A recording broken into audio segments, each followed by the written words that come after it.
viewers, you're welcome to another edition of Super Alase to gbayi. My name is Tolulope Omikunle In. Wọ́n ní àwọn àṣà tí a bá ní tàbá fi kọ́ òun ló máa pa wọn. Ní àyè nǹkan tó ti ẹ̀fọ́ àmì ìjẹ́ pé láyé òde òní àwọn oúnjẹ kan wà tó bí àwọn ọmọ ọ̀sìn àmọ̀ táwọn bá wa máa ń jẹ tó máa ń fún wọn lókun tó máa ń jẹ́ kára wọn jọ̀lọ̀ tó máa ń jẹ́ káwọ̀ ọ̀wọ́ dán. Ṣùgbọ́n láyé ìsìn bíi rice kàjẹ fried rice kàjẹ meat pie kàjẹ scotch egg gbogbo oríṣiríṣi nǹkan bẹ́ẹ̀ ni la máa ń jẹ. Àwọn ọmọ òbí yára nǹkan tó fà á nìyẹn tó fẹ́ dàbí pé ìṣọwọ́ dàgbà tiwa àbí ìṣọwọ́ lókun lára tiwa ló yàtọ̀ sí tiwọn. Lẹ́yìn àlejò wa fún tèmi ẹja ńlá ẹja ràbàtà ó ní ìwọ wá gbé lórí ti Super. Obìnrin àkọ́kọ́ ní ìpínlẹ̀ ọmọlúwàbí. I'm talking about the first lady in the state of Osun, Alhaja Sherifat Aregbesola. She's also the community leader on total sanitation. She's an ambassador of the community leader on total sanitation in the state of Osun. Ẹ bá kí àwọn èèyàn wá lé. Mo kí gbogbo àwọn èèyàn wa tó wà nílé lọ́kùnrin lóbìnrin lọ́mọdé àti ní àgbà. Màmá wa mo ní sọ lẹ́ẹ̀kan mo ní pé láyé ìsìn bí ká jẹ fried rice ká jẹ scotch egg mo ló mọ wa lára ṣùgbọ́n láyé ìgbà tí àwọn oúnjẹ tẹ máa ń jẹ àwọn oúnjẹ tó ní èròjà tó ń fara lókun wọ́n rò pé akíní ìdí èyí tó fi jẹ́ pé àwọn ò mọ nǹkan kan pa àwọn oúnjẹ tẹ máa ń jẹ láyé àtijọ́ ìtawà ń jẹ ń sin yàtọ̀ kí ni ìdí ẹ̀. Ayé ti yàtọ̀ ń sìn ayé dẹ̀ ti da ayé òyìnbó ti gbé àṣà titi wọn wá fún wa àwa tí wàá fẹ́ gbàgbé àṣà titi wa ṣùgbọ́n tá bá ní ká wo nǹkan tó ń fún ara ní okun àti àlàáfíà tí kò mú àìsàn wá oúnjẹ wa ayé àtijọ́ ló yẹ ká padà sí ká bẹ̀rẹ̀ sí ní jẹ ìdí nìyẹn tí mo ní pé mo fẹ́ ṣe oúnjẹ kan fún yín lénìí. tó oúnjẹ wo lẹ fẹ́ ṣe fún wa. Oúnjẹ tí mo fẹ́ ṣe fún yín lénìí oúnjẹ yẹn ọ̀gẹ̀dẹ̀ dúdú ni wọ́n ń pè ní àmàlà ọlọ́gẹ̀dẹ̀. Àmàlà ọlọ́gẹ̀dẹ̀ tí àwọn ìyá wa máa ń ṣe láyé àtijọ́ ṣùgbọ́n láyé àtijọ́ o àwọn máa ń mú ọ̀gẹ̀dẹ̀ yẹn wọ́n á ti sa wọ́n á bo wọ́n á sa àgbẹ̀ wọ́n á wà lọ ní gbẹrẹfu àmọ́ lénìí èmi ò ṣe tèmi bẹ́ẹ̀ yìí tó máa ṣe bí ó ṣe lè yá wọn láàrin ìṣẹ́jú bíi 20 minutes pé bàbá wa fẹ́ jẹun pápápá wọ́n sáré dé a lè sáré ṣe kókòkò kàdẹ̀ ṣe fún wọn kán dẹ̀ jẹ ó dẹ̀ ní láǹfààní. Ara ọ̀tọ̀ ni àmàlà ọlọ́gẹ̀dẹ̀ tèmi. Ara ọ̀tọ̀ ni tèmi yẹn. Ẹyin èèyàn wa àti pọ́pọ́ pé wọ́n fi ọ̀gẹ̀dẹ̀ àfi ń dín dòdò à ń fọ̀gẹ̀dẹ̀ àfi à ń jẹ lásán ṣùgbọ́n lẹ́yìn àwọn ìyá wa ní àmàlà ọlọ́gẹ̀dẹ̀ òun làwọn fẹ́ ṣe fún wa tó ẹ máa bá wa kọ́ lọ. Àwọn èròjà tá a fẹ́ fi ṣe kódà ó lágbára o. Ní èmi báyìí a máa ṣe ọbẹ̀ ẹlẹ́ja gbígbẹ ẹja odò tó ti gbẹ pọ̀ tí wọ́n ti yan tó ti gbẹ torí kíni torí pé kò ní sí fat lára ẹ̀ mọ́ púpọ̀ fat ara ẹ̀ ṣe wọn pé fat máa ń dà wá láàmú ló máa jẹ́ ká tóbi fún ẹja yìí so a máa ṣe ní ọlọ́gẹ̀dẹ̀ a máa ṣe gbẹ̀gìrì bẹ́ẹ̀ ni kò ní ìdí kéèyàn lówó lọ títí lọ rẹpẹtẹ kó tó ní ọbẹ̀ sílé so a máa ṣe ọbẹ̀ gbẹ̀gìrì a máa tún wá ṣe ewédú náà. Gbẹ̀gìrì àtewédú bẹ́ẹ̀ ni a sì sí gbogbo nǹkan tá a máa wá fi sìn wọ́n pátápátá ló wà níbí ata lílọ̀ ń leléyìí sí edé tá a máa fi ṣe gbẹ̀gìrì leléyìí inú ẹja yìí náà la máa tún fi sínú gbẹ̀gìrì irú leléyìí epo leléyìí iyọ̀ wà níbí ṣe ti rí nǹkan tó máa ń jẹ́ kí ọbẹ̀ dùn tá a bá ti fi irú sí náà kò yẹ ká fi sí àmọ́ láyè sí àwọn ọmọ wa wọ́n ṣáà máa ń fẹ́ kán máa fi sí díẹ̀díẹ̀ à á lè fi sí náà fún wọn náà kán lè èmi náà rò pé kò ní. ẹ̀yin ìyá wa láyé àtijọ́ irú lẹ̀ ni máa ń fi ń ṣe ó dẹ̀ máa ń dùn tátúta sánsán dáadáa. ṣé wàá rí nǹkan tí mo fẹ́ ṣe gangan ń lélẹ̀ ọ̀gẹ̀dẹ̀ àgbagbà ni a máa fi sí òun náà lélẹ̀ so màá máa sọ fún yín bí a ṣe máa ṣe. ká tó ṣe nǹkan kan a máa kọ́kọ́ fọ ọwọ́ wa náà ẹ rí i pé máa ń sọ fáwọn èèyàn tẹ bá fẹ́ ṣe oúnjẹ tẹ bá tọ́jú ọmọ tẹ bá ń bọ̀ láti ta tẹ bá ń bọ̀ láti gbogbo à ń láti kọ́kọ́ fọ ọwọ́ wa dáadáa ká tiẹ̀ tó ṣe oúnjẹ so máa kọ́ fọwọ́ mi ná kẹ́ẹ̀rí kí tó wá bẹ̀rẹ̀ sí ní ṣe oúnjẹ yìí báyìí.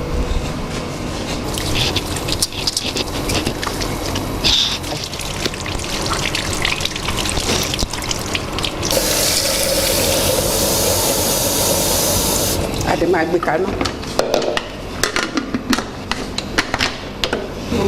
kí gbogbo jams kó lè kúrò ní orí ibẹ̀ so ilé wà lórí iná báyìí. Stew yẹn ká bẹ̀rẹ̀ sí ní gbé ata kaná. Ọbẹ̀ ilé ń la máa fi ṣe ọbẹ̀ ata. Òróró náà gbọ́dọ̀ pọ̀ jù torí tó bá tún pọ̀ jù náà kò dáa. Ọ̀pá tẹ̀lé ó dá kéèyàn lè fi òróró lọ. Ṣe mọ̀ pé àwọn ọmọ wa yẹn kò wọ́n ń fẹ́ epo wọ́n ń fẹ́ òórùn gbogbo ẹ̀ but ẹ ṣáà jẹ́ ká tẹ́yìn bá kọ́kọ́ bẹ̀rẹ̀ láti ibi kékeré díẹ̀ báyìí èèyàn á máa bẹ̀rẹ̀ sí ní introduce wọn sí epo yẹn pé epo náà dẹ̀ tún da epo dá dáadáa so a máa fi onions.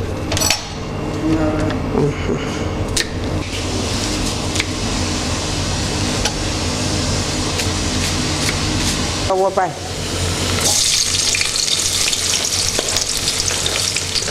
skul tèmi lọ tọlọ́bẹ̀ ló lọ kọ náà ni àmọ́ kì í ṣe irú nǹkan báyìí náà máa ń kọ́ wa ń bẹ̀ táwọn olóyìnbó náà máa ń kọ́ wa àwọn gẹ́gẹ́ bíi ká jẹ continental dishes so kò sí àwọn traditional oúnjẹ títí wa yìí níbẹ̀ so fúnra ara wa la máa ń kọ́ ńgbà tá a bá ti kúrò nílé ìwé tán yìí tó máa wà ń bẹ̀ tán máa ń kọ́ wa ní school kò ju bíi fried rice ká ṣe fried rice ká ṣe jollof rice ká ṣe cream of chicken soup àwọn èèyàn ò dẹ̀ kì í ṣe nǹkan tọkùnrin kan máa sọ pé òun fẹ́ jẹ kọkùnrin á sọ pé òun fẹ́ jẹ àmàlà òun fẹ́ jẹ yán so téèyàn bá dé ta lọ tún ìyẹn kọ́ fúnra rẹ̀ èèyàn ò ní mọ̀ ọ́ kéèyàn ti kọ́ láti inú ilé so catering ò kì í ṣe ọlọ́bẹ̀ nìkan ó tún mọ̀ sí pé ká tún máa túnú ilé ṣe ká mọ̀ bọ́n ṣe ń tẹ́ bẹ́ẹ̀dì ká mọ̀ bọ́n ṣe ń túnú ilé ṣe catering is a very wide profession ó lọ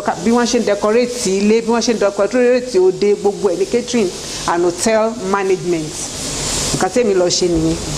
kódà bí bẹ́ẹ̀ lè sọ pé bóyá gbogbo bẹ́ẹ̀ ṣe ń ṣe yìí nǹkan tẹ̀sí kọ́ tẹ̀ gbọ́njú bá láti ọ̀dọ̀ àwọn ọjà wa ní. exactly ká fi ọbẹ̀ lẹ̀ kó máa sè lórí iná. ṣẹ́rọ́gẹ̀dẹ̀ yìí dáa púpọ̀ ó dáa fún àwọn tó bá ní àrùn tí wọ́n ń pè ní diabetics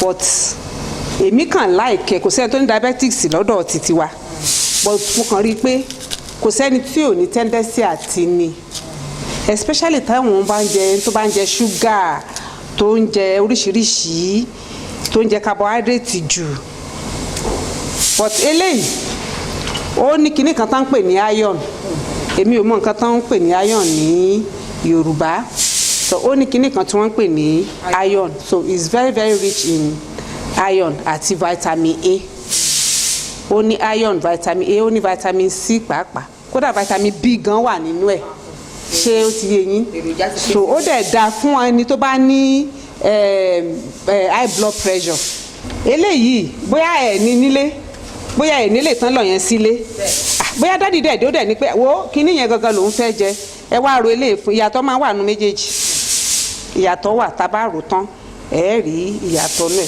so a máa yọ síìdì inú ẹ̀ tó dúdú yìí àìṣe ó wà òkè ó wà òkè. tàbá dẹ̀ sí sílẹ̀ tàbá gbé sílẹ̀ tó àárọ̀ mo ṣe ṣùgbọ́n mi ò ráyè jẹ́ láàárọ̀ yẹn I have to wait till afternoon. ẹ lè microwave ẹ kó lè bàjẹ́ ẹ lè microwave ẹ kó kàn fi gbóná díẹ̀. ọkùnrin yìí ti ń jẹ oríṣiríṣiríṣi ẹ ṣe bẹ́ẹ̀ báyìí ti wà. blender nìkan la lè lò kò ṣe pé bóyá. bó bá wù yín ẹ lè ṣe kó pọ̀ kó kán lọ lẹ́rọ.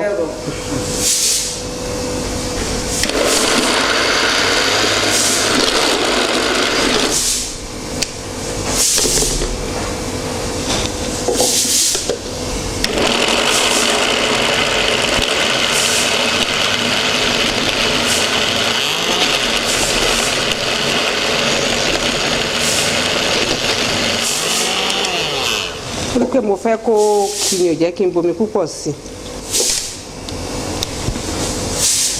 Ó gbọ́dọ̀ kúnná ẹran. Ó gbọ́dọ̀ kúnná. Ó gbọ́dọ̀ kúnná. In fact ojú ẹ̀ gan tẹ́ bá ti rójú ẹ̀ gan ti rí kójú ẹ̀ ti ń ó ti ṣe tó.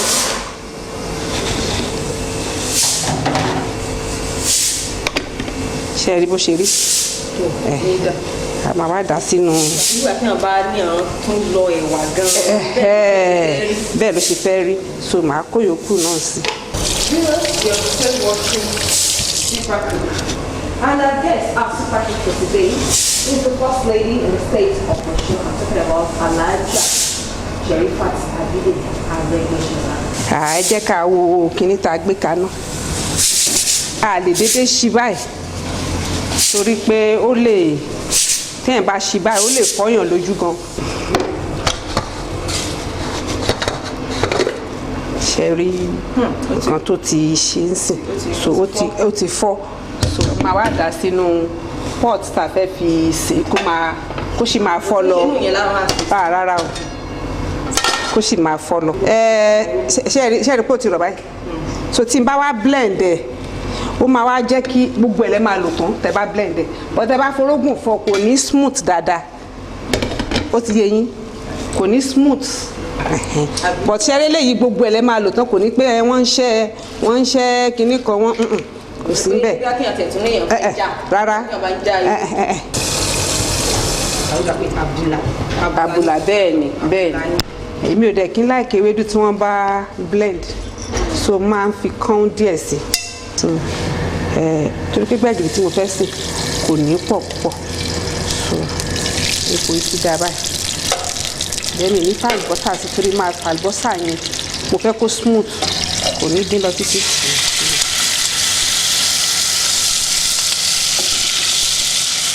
Ìgbà tí ẹ̀ bá bímọ tẹ́ bá ti lè sọ fọ́mọ ẹ̀ pé ó yá ṣe nǹkan báyìí, dandan ni kí ọmọ yẹn kó ṣe nǹkan tí ẹ bá fẹ́.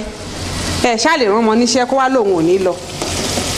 Láyé ìgbà táwa ń dàgbà, tá bá ti rí i pé tá bá ti ní ká lọ bẹ iṣu lé náà, tá bá ti ní iṣu màámi èmi ò jiyàn o, kò sí nǹkan kan, ìwọ má jẹyàn, àmọ́ lọ bù ú sórí iná. Tó bá dẹ̀ bù ú sórí iná ò ní jẹ́nu yẹn àmọ́ ọ̀wá gun. Tẹ́ bá máa fi ṣe bẹ́ẹ̀ fún lẹ́ẹ̀mejì ẹ̀mẹ́ta á lóun á jẹyàn torí òun náà ló máa gun. Ó jẹ́ kó jẹyàn. Màmá mi á ní pé lọ ṣáà bù sórí iná. Tó bá dẹ̀ ti bù sórí iná èmi ni màá gún, èmi àti àwọn àbúrò mi la máa jọ gún yán yẹn. Sẹ́ni kó ti di dandan kéèyàn kò sí nǹkan tẹ́ ẹ lè fi jẹ, ẹ̀gúsí ni o, ẹ̀fọ́ ni o, kò sí nǹkan tí ẹ ò lè fi. Ẹ bá mi wò ọbẹ̀ ti délẹ̀.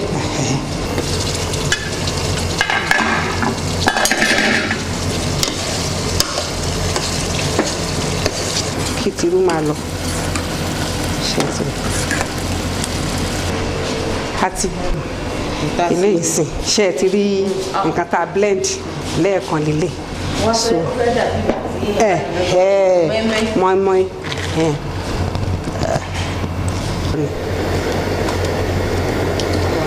bẹ́ẹ̀ ni ìyẹn gangan ni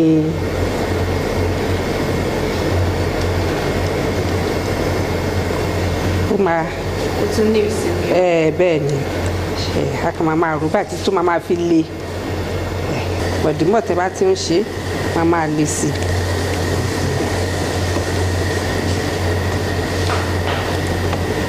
Ṣẹ̀rí pé ó ti fẹ́ máa ó ti ń jọra wọn díẹ̀díẹ̀. Ṣẹ̀rí bẹ́ẹ̀ ó kàn wá pọ́n. Ṣẹ̀rí pé kò rí lè nídìí nǹkan kan. Kìí sẹ̀pẹ̀ yìí náà. Omi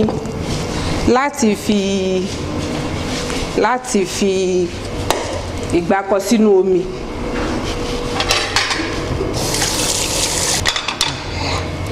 Ẹ má rẹ́rìn púpọ̀. Wọ́n wò pé láì sí ojú ẹ̀fẹ́ pọ́n.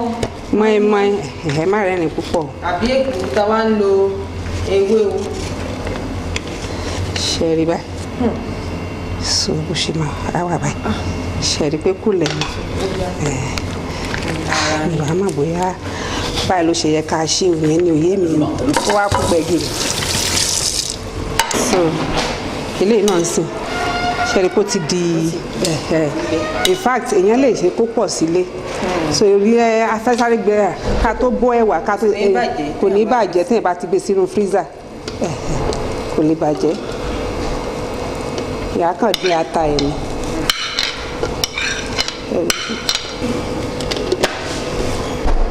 ọ̀mí ìṣèyàn wá ní jíjá.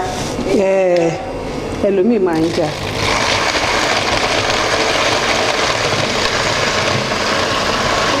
dandan ní ká blend crayfish àti ẹja. no ṣe ẹ rí i pé mo ti kọ́kọ́ da díẹ̀ sínú ibẹ̀ yẹn kì í ṣe dandan kó kàn fi ní taste yìí.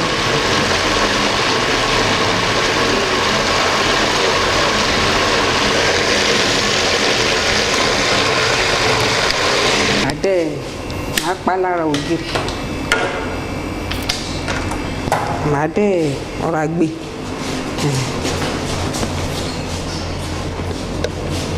màá wá mú màá dà mọ́. If you're just joining us, this is Super Cook Alase to gbayi, and our Super Cook for today is Mama herself, the First Lady of the state of Osun, Alhaja Sherifat Aregbesola, and she just prepared Sherilicious amala, or you can call it Selina. But it is bẹ́ẹ̀ni ó kàn dé sọkútù ọwọ́ ló kù. ọ̀nà fún mi gan tí wàá ní dájú tó kù báyìí. a lè fi magí sí tó bá wù wá ẹ yẹ ká fẹ́ yọ ọ̀kan sí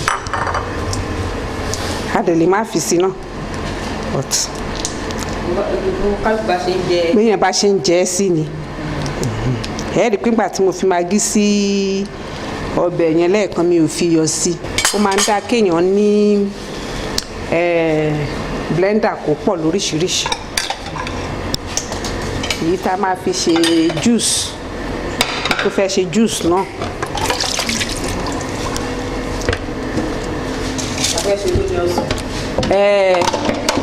ṣe rí lè ẹ̀pọ̀n bàbá wa wọ́n máa ń mu ọsàn wọ́n máa ń mu oríṣiríṣi ọ̀gẹ̀dẹ̀ téèyàn bá fẹ́ jẹ èèyàn lè mú kódà nǹkan téèyàn lè mú ní àárọ̀ ni wọ́n ń pè ní smoothie èèyàn lè bẹ́ẹ̀ ni.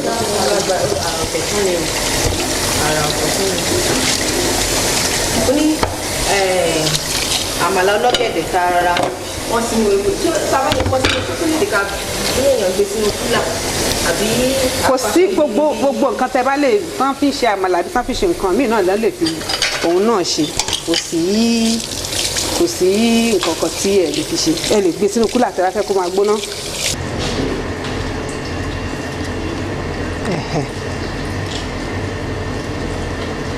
ṣé kí tí mi ò bá fọwọ́ mi máa yí.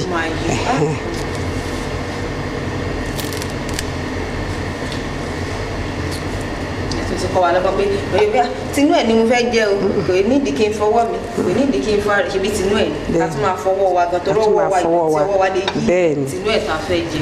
kódà ṣe mọ̀ pé ọbẹ̀ wà lọ́wọ́ wa gbogbo ẹ̀ wà lọ́wọ́ wa tá a ṣe ṣe tán sìn ó tún lè yí tó so. ìbẹ́yìn ṣe ẹ jẹ́ kí mi máa fìyẹn palẹ̀ ibẹ̀ yẹn mọ́ ẹ ṣe ẹ máa fún mi ní ṣíbí kékeré ká tó fi wò ṣe gbẹ̀gìrì ò tún gbúdọ̀ kí jù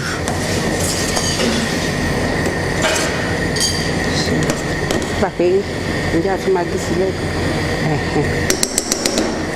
ó ti dà báyìí. gbẹ̀gìrì ti délẹ̀ o. àti fẹ́ ṣe tán.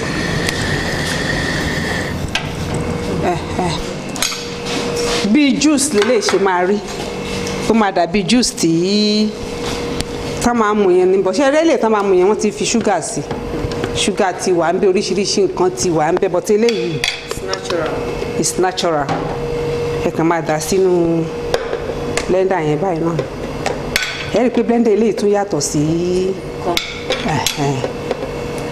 àmọ́ ṣé èròjà méjèèjì ta lè lò ní pé bí a. rárá o kò ṣe ẹ lè fi ọsàn sí ó bá wù yín ẹ lè fi apple ẹ lè ṣe pẹ̀lú apple nǹkan tó bá ṣàtiwù yín tó bá ti jẹ́ èso ẹ lè fi sí i.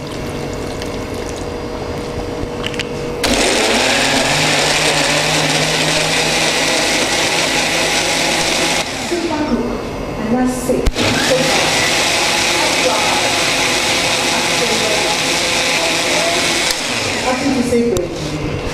wọ́n ló ku olómi ọsàn àbí olómi ọ̀gẹ̀dẹ̀ ní ká pè ní àbólómi watermelon àti ọ̀gẹ̀dẹ̀ wẹ́wẹ́ ẹlẹ́rìndòdò wọ́n ní ká tún fi ṣe kí ni ká fi tẹ̀ fi lọ sílẹ̀ tẹ̀rín ó dáa.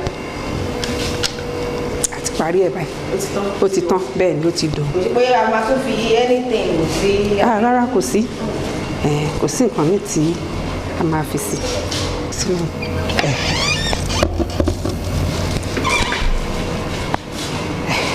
a ti ṣe oúnjẹ wa tán.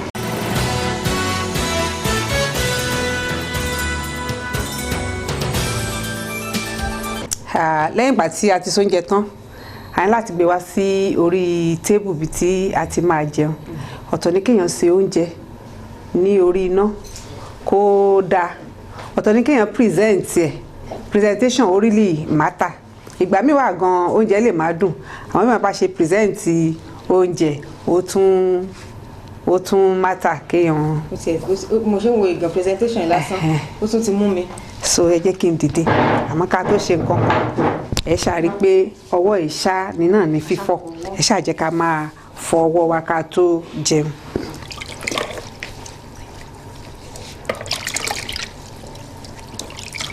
nígbà tá a bá fọ wa tán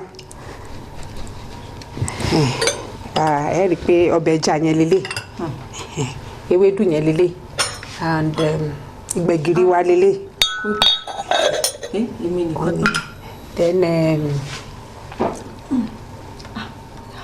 wá ní àbẹ́rẹ́ rí bí ìyàwó gómìnà wọ́n ṣe tẹ́mi sí rẹpẹtẹ gbẹ̀gbẹ̀ wọ́n sí kí gómìnà má bínú pé mo ti fi ìyàwó àwọn ṣe wàhálà jù lé ní o. ṣe ti rí báyìí kódà ẹ̀rí kó tún wá da nínú ewé gan-an. ó dánú ewé o ó dánú ewé gan-an. ìdí ara bá yín ṣe báyìí. ẹ ṣeun ìyá wa. tún pọ́n ewé yẹn padà a nílùú mọ́ o. ó ní òórùn kan tó wá bí ẹ ṣe tú sí inú abọ́ òórùn yẹn gan fúnra rẹ̀ tún jẹ́ kó.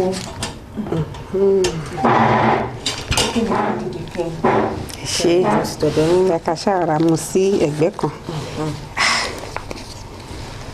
ṣé wọ́n rí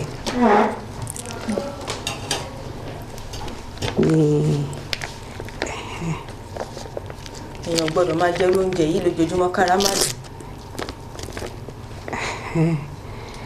bóyá ẹ jẹ́ kí n mú níwọ̀n bá kéré mi ò kí n lè jẹun púpọ̀ bẹ́ẹ̀ ewédú.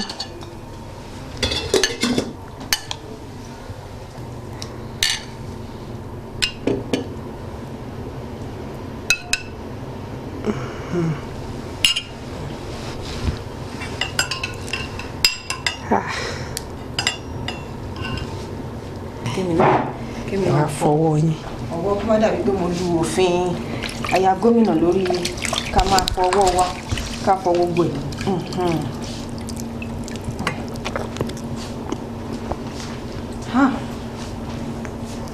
Selina